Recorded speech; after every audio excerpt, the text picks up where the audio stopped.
Hey, my friends, I want to dispel the myth that growing food is hard. It's really not. If you follow permaculture principles, then nature does all of the work after that. And I'll give you an example. So I'm at some tropic rows that we put in the ground. We designed them properly. We started with putting cardboard over this pasture, and then we added a bunch of good soil and soil amendments, and then we added mulch on top of that.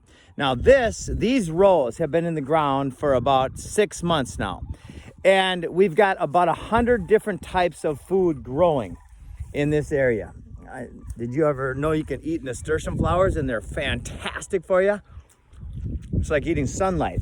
So we've got literally 100 different types of food growing here. We're right in the middle of a wild area. See, there's the woods, here's a lake. There are all sorts of animals around here. And I'm a little bit surprised that we are getting almost no predation to this food forest. Grass is coming up, weeds are coming up, thistle is coming up. So what? The food is still growing. Look at the papaya coming in. This is all food, all of it. And even this stuff here, which is a volunteer. This is incredible for a liver detox. Look at how beautiful that is. Look at that, the little bee in there.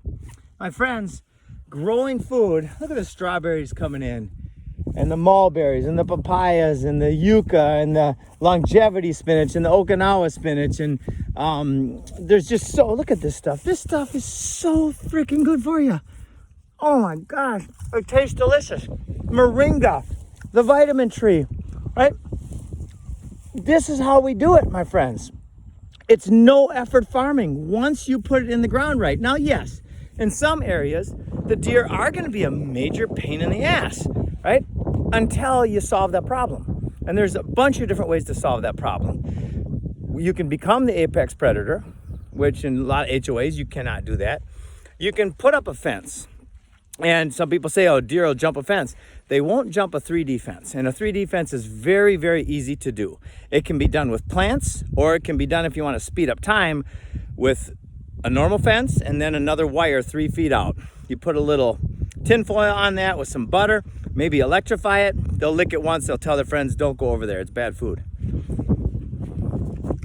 Look at this. Okinawa and longevity growing together, along with moringa. This right here, if this is all you ate, maybe add some sweet peas, some beans in there, you would be so freaking healthy, right? This is all, I mean, this right here, if you start with that, you can propagate this to spread out to cover the whole thing. You can make a living just selling Okinawa and longevity spinach with some moringa leaves mixed in. It's that easy, my friends. It's time to grow food. No more excuses. No more reasons why you can't do it. I live in the desert. Guess what? There's a lot of food that grows in the desert. I live in Minnesota. Guess what? My buddy in Minnesota has 300 different species of edible medicinal plants growing in his yard in such a way that it's so expansive that he estimates that tens of thousands of plants have been planted outside of his system by the animals and the wind and the rain.